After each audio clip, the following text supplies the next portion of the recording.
They say we should have known better than to fall so deep down into this rabbit hole we found. And I was thinking, hi, this is Nico. You're listening to my dad Fall, also known as the White Rabbit, and James Jardine on the one and only Down the Security Rabbit Hole podcast. Buckle up and enjoy. deep into this pool of regrettable situations.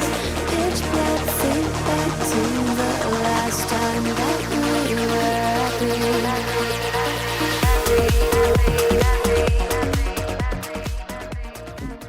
Oh man, good morning, good afternoon, and good evening, wherever you are, whatever it is that you are doing. Welcome down to Security Rabbit Hole, to an edition of the Down to Security Rabbit Hole podcast that involves adult libations, because Jim and I are going to tackle a subject, maybe a couple subjects. Screw it. We'll see what we can get ourselves into. But Jim, welcome back to the show, my friend. Good to see you. Thank you so much. I have to say, I know I say this, I've said it before, but I always giggle a little bit when I hear the intro song, because I've been listening to the show for so many years now, and it's just still a thrill to be able to jump on with you. It's great, and this time we get to drink. I mean, yes. Well, that's look, new. I've been sitting here, so today and all weekend I'm kind of flipping through headlines, and we'll talk a couple of them. But last week I made we'll start with this. This is a weird time to be in this industry. Just a weird time, and nothing illustrates that better for me in the last couple of weeks. And I'm gonna try my hand at screen sharing. You ready, Jim? We tried this once already. Let's see if this works. It worked pretty well. It worked well before. Yeah, we'll see. All right. So, ladies and gentlemen, boys and girls, I give you the headline: top cybersecurity salaries shoot past $780,000. Don't walk, rush to your nearest boot camp. Give them your money, and you will be a millionaire overnight. And yet, I literally had a lunch with a good buddy of mine today that can't find a job and is looking at potentially having to significantly downscale his salary requirements.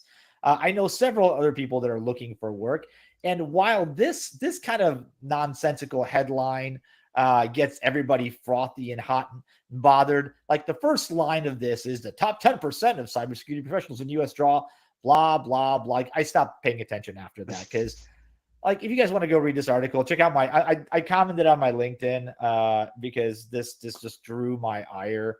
To me, it's clickbait of the worst kind. Like, this one trick will make you a millionaire overnight. Stop it. Stop it. Stop it. My first reaction was, do they mean salary as in like what you make over a 10-year period? Is that what salary means now?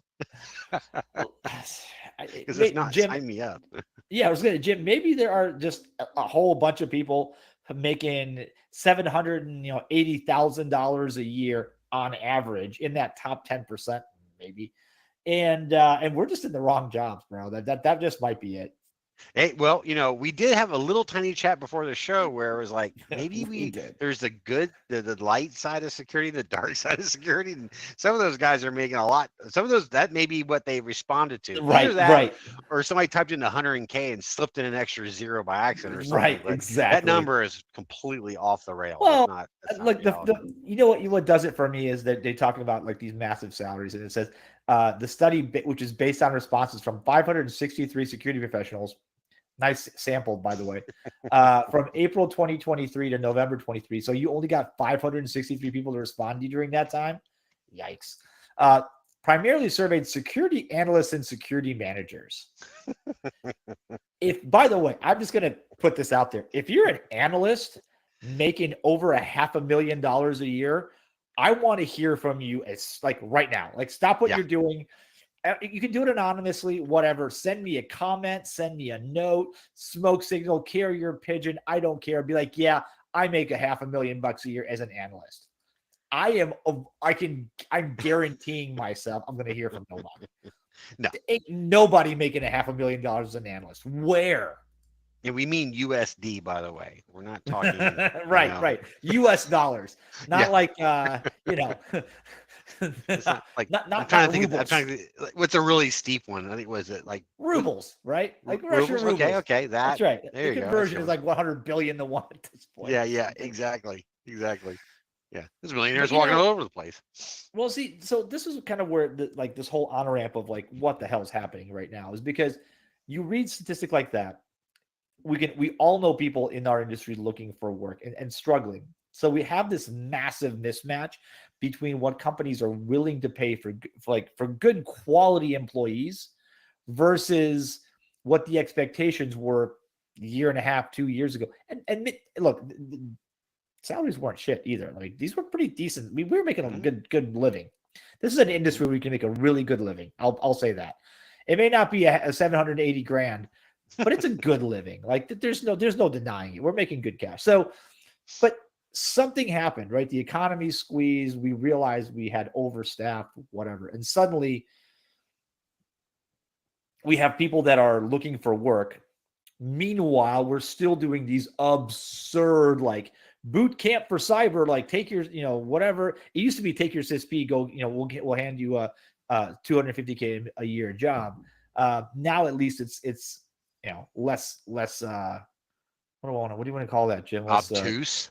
Less used cars. Ridiculous. Than that. I don't know. Because you've seen this firsthand.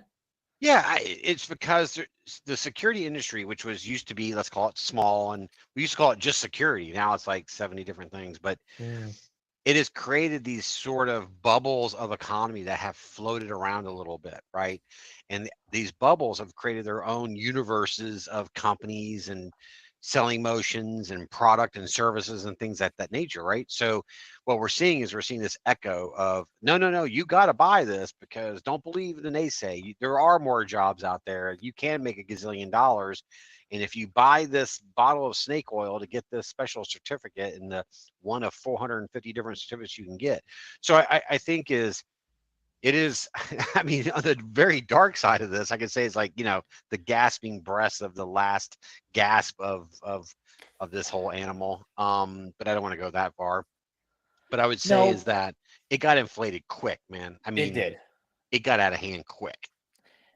Yeah. It got weird. And look, I'm gonna come back to this article because it's just so bad.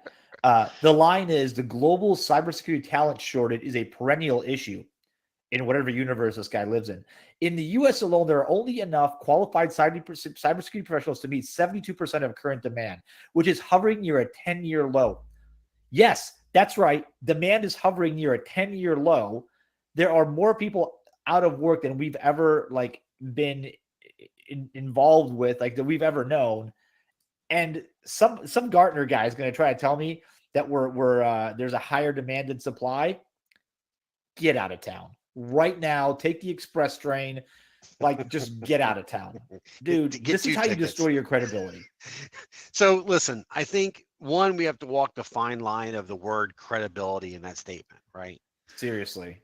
Okay, so there is a little bit of, and because of the reasons that we've been talking about, and these sort of stacks and spikes of economy or economies or sub-economies, however you want to phrase it, is there's been this massive rush, right? So you have a lot of people who have done the deed and got the certification, bought the thingy, and kind of get in because they want to make good money too, right? And you know what? I'm here to I don't blame a single person, right? 100%. I'm down. The thing, however, though, is I think we've sent a really mixed signal to the world as a profession, to people who wanting to get into the profession. And I can talk at great lengths at that. I mean, some of the things I've seen lately is completely crazy. And then I think we've also sent really mixed signals to organizations looking to hire people, because you read some of these job descriptions and they're out to lunch. It's just not, they haven't connected the dots between, yes, I want you to do these 10,000 things with 40 years of experience, and we want you to do it for 75 cents. And right. You have to travel 100% of your time. I mean, it's just kind of like, wait, what? Ooh. So I think there is a fundamental breakdown. I think, and I think a lot of things have contributed to it. I think they kind of percolate up into the certification, what are they? I hate to say it. What are those places puppy machines? They mills, cert mills. cert mills, right? So Yep. I think there's that. I think there's this perception that security is all about being a hacker. I mean, I can't tell you the number of things that I see. It's like, hey, forget, literally, I saw this recently. Forget learning networks, forget learning operating system, all this kind of stuff. You want to achieve the premium echelon of cybersecurity expertise, and that is pen testing. And I'm like, wait a second. Right? That's a one facet of a very dynamic type of profession. You know what I'm saying? So, Right. it's crazy. I mean, look, like I said, it's a weird time to be in this space. And it's not just the labor market that's completely disconnected from realities. Some days our industry kind of feels like the stock market where you're like, wow, I am having a hard time buying groceries for tomorrow under $100. And then, you flip on TV, like the economy is better than it's ever been. You're like, I don't feel so good about that statement. This is the exact same. It's statistics in different that represent different things that talk about the same thing that are fundamentally disconnected from each other, right? People talk about the economy is, which they usually mean the stock market's doing great, and we all know the stock market is not connected to any sort of reality for the average Joe, you and I. Yeah. What that means is for security is when you start talking about this massive job shortage, I have a feeling it's employers answering these surveys saying, "Oh, Jim, I can't find enough people." You're like, okay, well, what does that mean? Well, I've got 12 analyst jobs that require 5 years of experience and 27 different technical domains of expertise for $75K. I think I'm paying great. The study says they should all be making $787,000 a year, but I can't find them. You're like, I don't understand. I don't know what you're smoking, but keep it over in California, all right? Do you think? Let me ask you. This is a bit of a pointed question. I'm probably going to insult a huge swath of people. That's okay. That's what this one might have. This episode might just do that. This is why this bottle's empty now. I was gonna say I should have put like a trigger warning on this. Like, if you're easily offended, do not listen to this episode. Yeah, exactly. The subtitle: Run. So I think, listen, there is, and this is a bit of a tricky one for me. And as soon as I say it, it'll click. Is I think that the employer to job hunter relationship has gotten so diverged, so much so that an entire industry has like swelled in that valley, and that's the recruiting industry. Now, I am not saying there are not amazing recruiters out there, amazing talent people out there that know how to connect the needs of an organization to the wants and desires of a professional. I'm not saying that doesn't exist. What I'm saying does exist is that is a huge market. There are massive companies buying and selling and consuming each other, and applications that are coming out every day to take your resume, gobbled up in an AI thing, and spit out some chat GPT version of who you are. So much to the point that people write resumes in LinkedIn's just to feed the AI. It's not even for humans anymore. So when you're an employer trying to find somebody, how do you translate through this massive echo chamber of weirdness of translations to get to the person you're really looking for, when that person is just trying to adjust who they are in hopes that they'll even get an interview? Well, yeah, right. You got to get through 27 algorithms that are all looking for specific keywords. Listen, they don't understand that they don't understand. They don't know that the meaning behind the keywords. There's a couple of really good ones, and you and I actually worked with some good people back in the day when we worked together the first time. So it's funny because I ran into him at this job I have now. He's gone now, but it's a guy named Pat Wiley. And Pat, if you're listening, what's up, dude? Haven't talked to you in a while. But Pat was a recruiter at HP. Pat was a recruiter at Extra Hop for a minute, and before I got there. And like, Pat could look at your resume and be like, all right, yeah, you're not right for this. You're like, but I've used all the keywords. Like, yeah, you're not right for this. I see what you're doing. But I mean, I listen, I've been lucky where I haven't had to like seriously job hunt, like need to job hunt in a long time. So I'm blessed in that regard. But we've all been at that spot where you're like, is there more out there? Like, yeah, I'm kind of either bored or feeling undervalued or whatever. And I'm going to make a statement that I think will probably resonate with some people. Like, if you're feeling undervalued at the company you work for now, go apply to a few places right now and Yep. immediately feel better, Yes. right, about your current job. Absolutely. Because if you think you're undervalued at your current organization, unless you are absolutely like making crap wage, if you're making a decent salary, and like, be honest with yourself, are you making a reasonable salary? If you are, but you want more, I recommend put your name out there for a couple of recruiters, have people call you up and be like, yeah, hey, I have this help desk job that you'd be perfect for with your 17 years of experience. And like, you can get $18 an hour. Like, what? I still get, and my LinkedIn, I mean, is active. I'm pretty active. I haven't optimized it for whatever recruiting services, AI stuff, things. But I get like the nuttiest, like, oh, we have the senior architect. I got one the other day. I'm not going to call out who it is. It's a well-known company. I got an email from a human being. I verified. I wrote the person back. It was like, our system pulled your name and I verified your data, and I think you'd be perfect for this job that we're looking for. It's a 6-month contract for I think it was a SIM senior architect position. I'm reading, going, this has to be automated. Like, there's no way a person wrote this. So I literally replied back, and I said, okay, tell me how you got to writing me this email. And I expected some garbage. And the person called me, and I'm like, whoa. Oh my God, you're real. And you ever have one of those moments where you like, oh, this is so dumb. I can't wait for the response. And the response is a person. And you're like, oh, whoops. Wow. I can't say what I was thinking. No.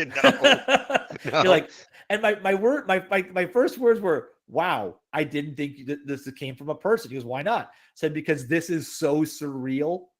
I'm nearing a quarter, like I'm coming up on 25 actual years of solidly in this industry. I've done jobs that this one would be like reporting to 3 levels up. Yeah, exactly. And by the way, this salary is what I look for in a bonus. Thanks for playing. Like, how did you get here? Guys like, man, I'm having such a hard time finding talent. I'm like, how? I've got 3 friends that I could point to you right now that are looking for work. 2 of them would be great for this job. Now you'd have to like add 75 grand to salary. He's like, well, that's the problem. You know, they're not. This is what they're willing to pay. I'm like, good luck, have fun. It's weird. It's like trying to catch fish with a net as the hole's too big, kind of thing. The things are going right through. You're not setting yourself up for success for finding people, because you don't know what you're. One, I don't think people really understand what they're looking for, and 2, they don't know how to express it in a meaningful way that represents what's out there, and 2, they're not willing to really understand what's being the pay is, other than what they're picking up on Glassdoor or something like that. So, anyway, the simple fact of the matter is I believe there's a massive disconnect, 100%. And I think being a security professional to finding a job is extremely difficult, because look at all the different certifications. I mean, you can specialize in the smallest of things now, right? Yeah, I mean, not to play the I walked up to school in snow uphill both ways, I'm 80 years old bullshit. But back in the day, you had to kind of know it all to be considered a security person, right? And now you can be exceedingly successful and know a slice of it. You can be like just this kind of pen tester or a threat hunter of this type. You know what I mean? And I have huge respect for that, man. I mean, when people really know how to do something that good, like when you see somebody, I mean, make it in any line of work, when somebody makes an amazing piece of furniture or, does something that you just go, wow, right? Like a real craftsman, you go, holy crap, I respect that, because how much work it took to do that. But I'm thinking, okay, you make rocking chairs with 7 legs. That's a pretty, unique market. You're really good at that. Like maybe threat hunting or pick whatever. But I'm thinking is, how much space can the market take for that specialization? So I definitely think that we're sending huge mixed signals in some cases when it comes to this is where I think is interesting is this, like the longer we've been, and look, when same with me, right? My first couple of security jobs, like I was a security person. Firewalls, yes. Patching, yes. Vulnerability scanning, yes. Light Sweeping the access floor? work, yes. Like, by the way, answered help desk calls, yes. Right? Router ACLs, yes. Fixing weird switch problems, also yes. Yep. Like, hey, I need to install a server. I'm your guy, right? Okay. All of those things. And over time, you're right, those things have specialized. We've become, we always had to be. There wasn't a mile deep. It was all a mile wide. Yep. And the pool was shallow. Over time, it's gotten deeper. And now, this is sort of the challenge, right? Like, this is it's like, sir, I have a friend that's God, hold on, I'm gonna get this right. He is a pediatric oncology something surgeon. So he's a specialist in childhood cancer patients of the brain in certain circumstances. Like, how many of these people do you need? And the answer is very few. Yeah. But he makes a literal crap ton of money. Like there's, now he doesn't ever sleep because he's always on call, but he makes a truck ton of cash. This is what security's done. We have specialized and verticalized, and the problem is, and I'm a victim of this too, right? So as you and I have kind of gone up the stack, right? I led consulting teams, I led executive advisory teams, I was in a consulting function, and then I ended up I built a pre-sales team, and I built a services organization, and I built a managed services organization, and now I'm kind of rebuilding go-to-market functions and services and various other kind of components of the company. And now people are like, hey, yeah, but what I really need is a person that understands this adjacent thing. I'm like, I could do that. Like, yeah, but last 5 years you've been a services, rebuild guy. What I really need is a product understanding of services guy. And I'm like, wait a minute. You just said my number one pet peeve, man. My number one pet peeve is exactly that. It's like, it's like, I know how to race this car, this motorcycle, and this bicycle, right? Yeah, but I need somebody who really knows how to race wheelchairs or something, right? You're like, but, or they go back to race cars, like, yeah, but you did that 10 years ago. We have a different race car now. And you're like, okay, wait a second, time out. Also want to add is there is a sense of hyper compartmentalization by leadership, I think. Like, let me walk you through this one.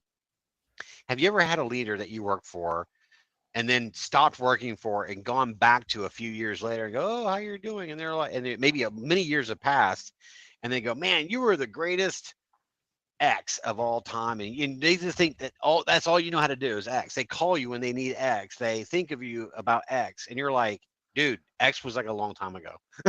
Right. I've done so much more than X since then, right? I went from managing 3 people to 1,000.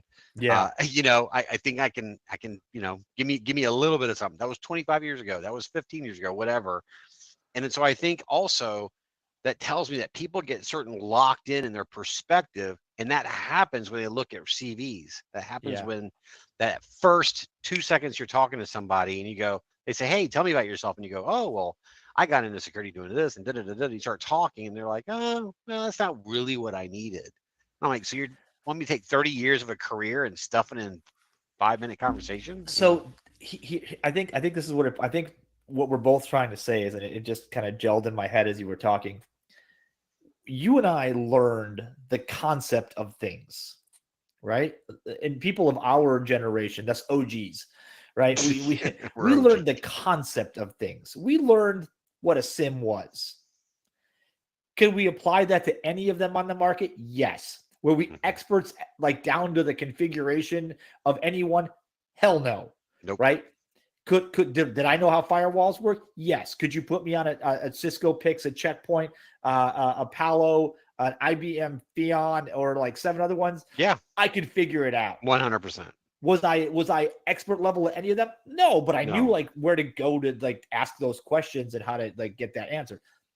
What we're asking today, and I still see this on job description, is looking for an expert in Microsoft Sentinel with CrowdStrike XDR and Palo Alto next-gen firewalls. You're like, yes.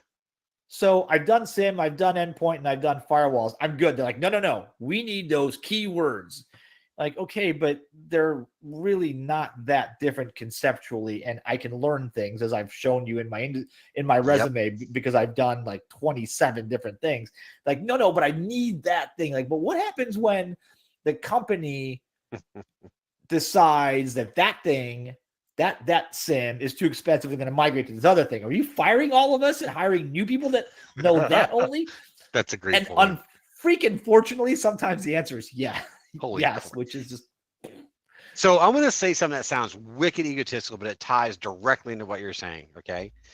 And it's actually based on a article I wrote like in 2004 or something ridiculous. You take time to learn skills. So you go through a learning process to develop skills. Okay.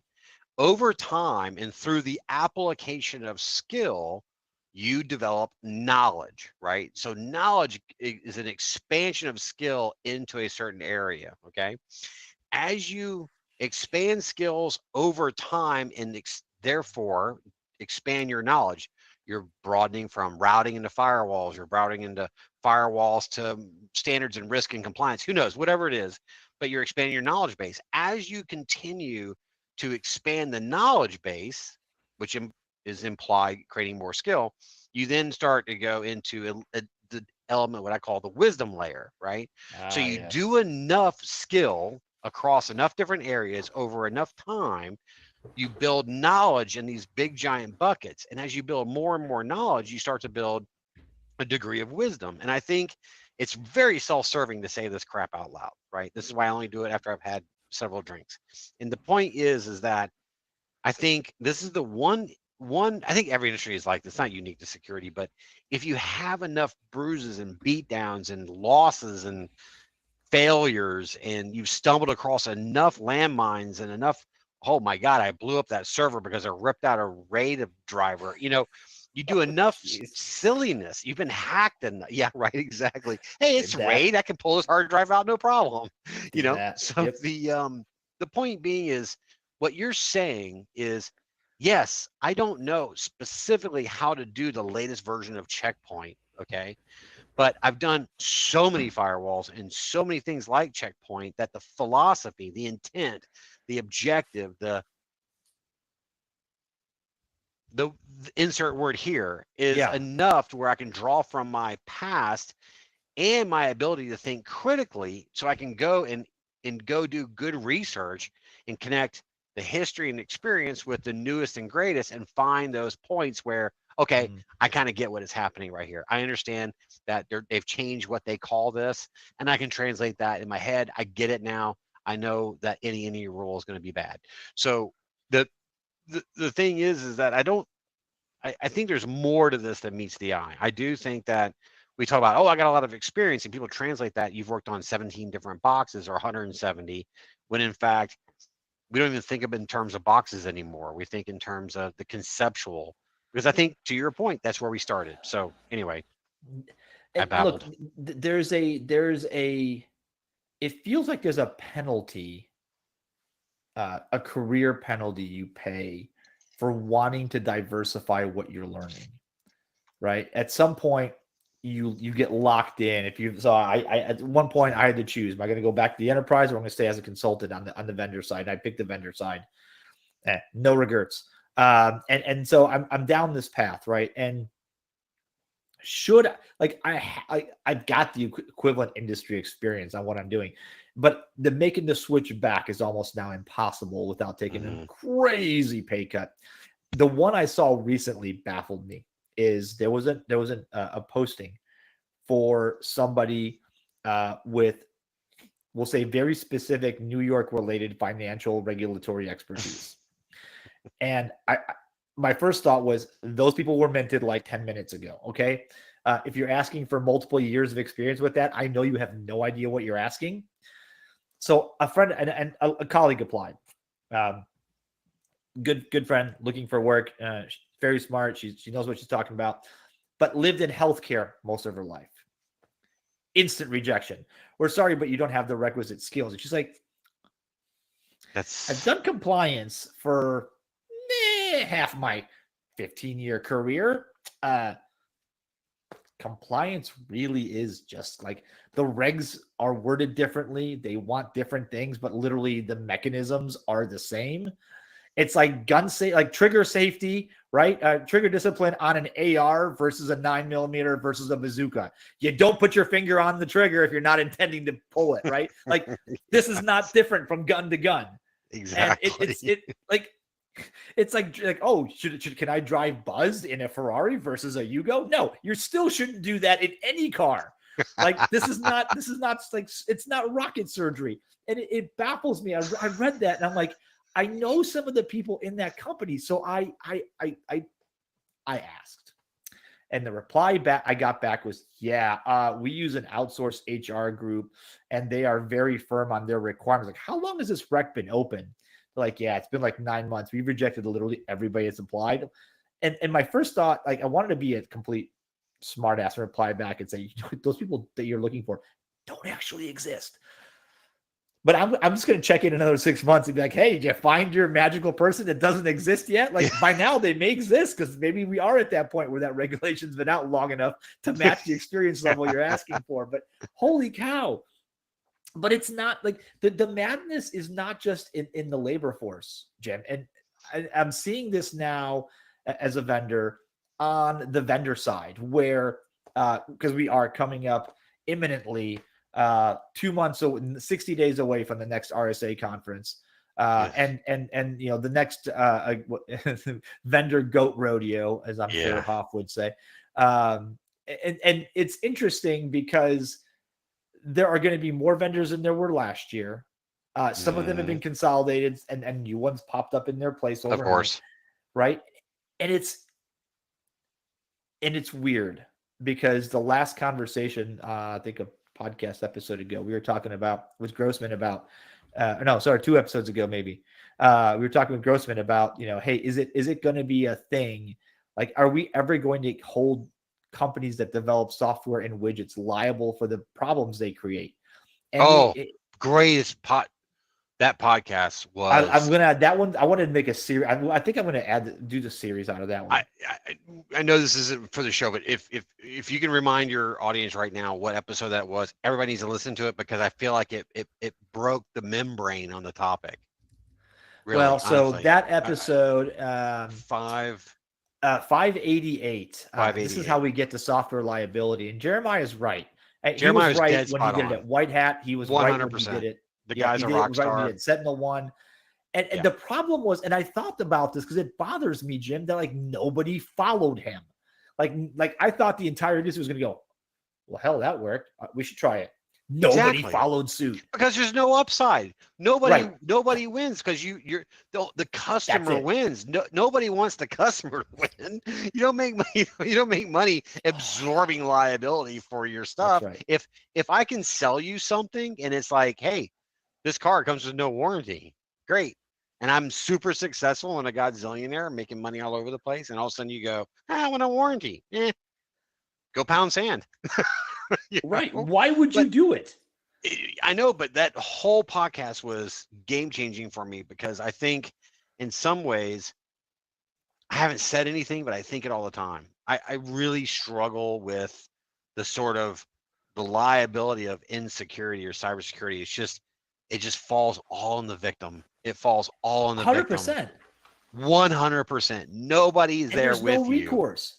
Because you click that, I absolve the vendor of anything that it will happen after I click this button. But you have no choice. You're buying, like if you're a large enterprise, you can say, you know what, you're absorbing liability to some extent.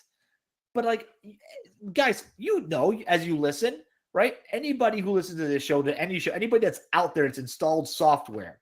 You click the I agree button because you don't bother scrolling down because you know there could be some seriously objectionable crap in there. You're like, oh my God. Yeah, you know what? There are no alternatives. What am I going to do? Go to Apple and go, no, I refuse to let you data share and track me all the time. Google, I am not going to allow. Yeah, you are. Yes, you are. 100%. You have no choice. We can do write your own stuff. I mean, and without using I'll get right on that. So I'll get right on that. This conversation can mushroom, but I think the history, this is the one thing I think that wasn't covered on there. The only reason I'm bringing it up is because the history says, well, you buy the software, you can use it any way you want. We don't have any responsibility for how you might have put it in and blah, blah, blah. But now that we've predominantly shifted over to a cloud environment, Right. we're buying a service. Now it's like, well, wait a second. It's up to you to make sure that infrastructure is now secure. You're the one implementing it. Guess what? There's still a click through that says go pound sand. Nothing's changed. Nothing has changed, right? Right. Nothing has changed. And this is evident, right? Because AT&T went down for a full day. I think, that people could not get on their cell phones. They couldn't text in some parts of the country. You couldn't make phone calls. Listen, folks, I got off. I refuse to give them any. Like, I got off. I changed carriers a long time ago. But okay, they said, oh, we will offer you recourse. Here's $5. Are you kidding me? I got a text message from him. I got a text message. Sorry that happened. Sorry, we screwed up. But hey, we broke some stuff. I hope you weren't depending on this phone call from, like, your pregnant wife to meet her at the hospital. Maybe, hopefully, nothing serious happened. Nobody at work called you, or nothing ever happens serious at the hospital. No. Yeah. No. Hopefully, nothing serious happened. But if you did, but hey, here's $5. That's like insult to injury. But at least it's $5. When my operating system goes kablooey, I lose everything. They're like, yeah. What do you want from us? You clicked the button. You said, yeah, I agree. Go away. What are you calling me for? Right. What? Go away. Sorry. Yeah. By the way, you owe me money for support. What? Yeah. What? Yeah. $300 per hour for this call. Right. It's after Are you hours. serious right now?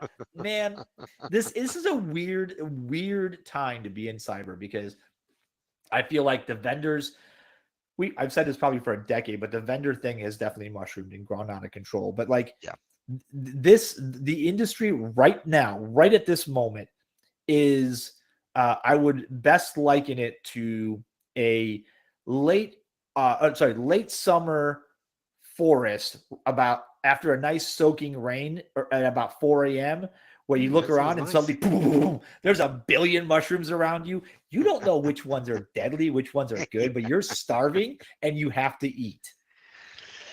Oh my God.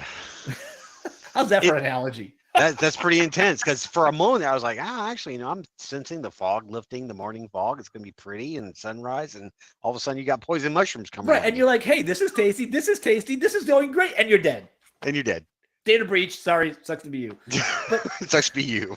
and I think that the last part of this that I'm going to cover, that makes this kind of the trifecta, right? Because labor market's bonkers.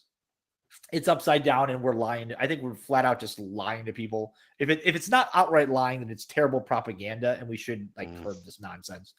The one time I'm going to say fake news, legitimately. And we've got vendors popping up, not having any liability, going away, consolidating, PE firms crushing together multiple vendors. Some of them VMware getting passed around from one vendor to one vendor, like the worst ever, I don't know, something.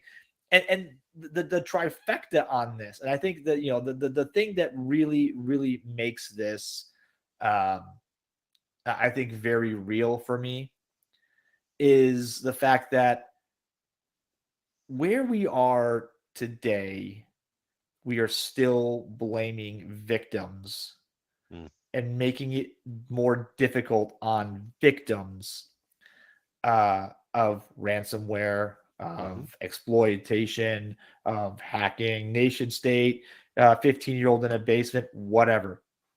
And by the way, this ties in like first party risk, because somebody forgot to, some intern whose job it was to patch one server was gone for the day that patch came out. They missed it. Now your entire company is hacked. Yes, because of that patch, but also because you have a flat network. Never mind that. And it's easy to blame. But also, like, it's so broken. It's so fundamentally broken that we've made it a sport. It's practically an Olympic sport to go out and name and shame and hit up companies on their worst day. Now, to some extent, it's getting better. because at least the people that would show up, Jim, you know who I'm talking about, right around the time we worked together, right? Because my comment was constantly, no, I'm not going to comment on this news story because I don't know anything. And guessing is irresponsible, but guess what? That reporter could call 17 other people from other vendors and they would be happy to give you a quote that said, well, if they've only used my product, they would be fine right now. You're like, are you kidding me? But it's such a weird time and place to be here that I don't like it. To some extent, I see this as we're just maturing, right? Like we are getting to some critical mass where the star is getting big enough and eventually it's just going to boom, boom, and there'll be nothing left. You think it's going to go supernova? Is that what you're saying? I think the way it goes supernova is how do I say this without getting myself an explicit rating? I think things get so bad because they are already that we keep piling regulation and requirements on top of regulation and requirements, and budgets just start to implode. Like people just say, you know what? I can't. This is as far as I think we're there already. This is as far as I'm willing to go. I think we're past it. Okay. So we're either there or past it. Companies like, I'm done. If you're going to tell me your widget is something I have to have, tell me one thing I have to let go or that you're replacing. I'm not buying additional widgets. And now, third-party risk is everybody's number one nightmare because your house could be spick and span, no vulns, AppSec program is perfect, identity and access management is on point, every firewall, every external configuration, fully zero trust, and the vendor that processes your payment terminals firmware, that's 7 people in a garage because they're the cheapest, and that's who they're going to buy from, has a major issue, and suddenly China owns your entire infrastructure. You're like, how could this have happened? Yep. Heads roll, budgets get slashed, and what do we do wrong? And that starts the down, because we've been what is it, Atlas pushing the boulder up the hill for a very long time. Sisyphus, not Atlas is holding up the world. Sisyphus is pushing the boulder up the hill. Yep. I think Sisyphus is getting damn good and tired. And at some point, his foot's going to slip and it's just going to crush and it's going to roll downhill. I think this industry unwinds in a very bad way. So as we all know, as at least what physics will tell you is that, novas get really big and either they cram down into like a white drawer for a magnetron or a neutron, or they go into a black hole and you get the big reverse, the big suck, right? Yeah. I think you're dead spot on. I do think we've reached, using a different analogy, the event horizon of this animal. I think Sisyphus's foot has slipped and the ball is now rolling downhill uncontrollably, and we're still sitting in front of it thinking we're going to stop this freaking thing, right? But it's just a matter of time before we step on another rock, and it's the last give. And the thing is it's almost like a forest fire. If you stop within reason, I don't want to get into crazies, but if a forest burns down, it's kind of needs to do that on a kind of regular basis. There's a cycle to it. And if you keep sort of patting it, you're just going to create a really bad firestorm. Eventually it wipes the ecosystem out. Yes. 100%. Controlled burns are required. And then it takes like a generation for trees to start finding their way coming out again.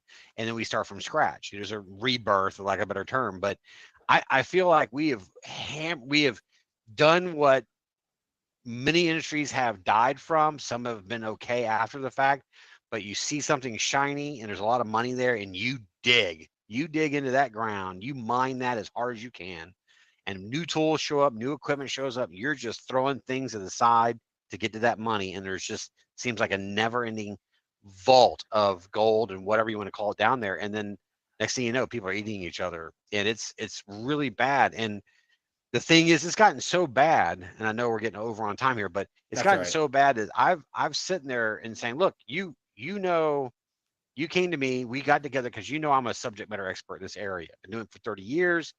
I got a few things I can add to the conversation. Some things. I had a thing once, and people will get in arguments with me, and I'm like, wait a second, hold on. I respect what you do for a living. And I'm a specialist in my area, and there are times when having a specialist is required. Like a doctor, Yep. mechanic, welder, Yep. that kind of stuff. I'm your welder, right? Help. I will walk you through how to make this stuff work together. And it's like, I don't think so. I'm like, well, you're not a welder. That's why he called me, right? Yeah. Or a plumber or whatever, insert whatever thing. And I just find it fascinating that we've created this mountain of goo, and I think we're having to pay the price for it a little bit. I really do. I really do. So, Oh man, what a bummer. I mean, it's kind of a strange place to really take this, but Tom Nichols I had on many episodes ago, a couple of years ago. If you have not read, folks, Tom Nichols' book Depth of Expertise, I don't remember what podcast episode it was in. Scroll back far enough, you'll find it. But Tom's a political analyst. Tom's one of the smartest guys I think I've ever met. He tells a story of he was an actual Russia expert during the Cold War. He studied Russian affairs, language, culture. He was in Moscow during Cold War time. He was there. Wow. And he's like, I had a conversation with somebody where they started telling me, he's like, no, I wrote the book on post Cold War Russia. He's like, yeah, I know, but listen, I heard, and he's like, I'm done. I'm out. Oh my God, are you seriously doing this? But I think you're right. So I don't know that the industry necessarily, we're not going to hit black hole because I think what's going to happen is it will this thing finds a way. You know why it's going to find its way? And this is probably going to come back to me at some point, but I blame the VC and the private equity world because you keep propping up companies that should not exist. These 2, 4, 8, $10 billion unicorns that magically run out of cash because suddenly the cost of borrowing gets more expensive. And what? I'm burning $7 million a day on whatever salaries. Like, what? You haven't made a penny yet, but someday I will. Right. And you're you've gone 20 years and you've not made a profit yet. Huh? What? How? I'm not a finance guy, but that to me seems like black magic nonsense. And this industry is filled east to west, north to south, top to bottom, left to right of companies that should not exist. Yes. Did they do something innovative for 15 minutes? Yes. Should that have been a feature in a bigger product? Also, yes. Will they continue to be propped up until they completely run out of cash or somebody mismanages them badly enough? Probably. But that's like the cherry on top of this entire conversation is I think it is such a weird time because it's really hard to fail as a security company. It just is, right? It was almost impossible to fail as a security company 10 years ago. It was hard 5 years ago. It's not trivial today, but it is going to get easier and easier to fail as market economics come to reality. I think we're going to start solving this or attempting to solve the security problem by government regulation. And that's just dumb. I'm sorry. That's just dumb. That's not going to happen. Congress has never done they've never figured out how to do anything right at that level, particularly with an industry that moves this fast. I promise you're not going to solve it through acts of Congress now or regulations. Right. So what's the answer? This industry has to be like the MPAA. God help me, I just said that out loud. And we have to figure out a way to self-regulate. The problem is there's no incentive at the moment for anybody to do the right thing. The incentive is to keep selling things and hope that by the time people realize it, you're off on your private. Yeah, you've made your nut. You're on your boat. Right. You've sold your company and nobody cares. Yes, 100%. Right. And so there are those of us, you included, I'd like to think I'm part of that crusade, that are actually working in places that are trying to do the good, that are trying to, actually, if you're talking to me, you can probably have a good sense that I do work at an organization. If I'm trying to tell you something that you should probably have, this means that you probably can consolidate a couple of pieces of tech, or this is a iterative or generational version up from what the thing you've got now. So maybe you don't need to keep stacking your security tool set and making the 7 people you have learn all 726 of your security tools. But that's for another time. And on that note, yeah, I think Yeah.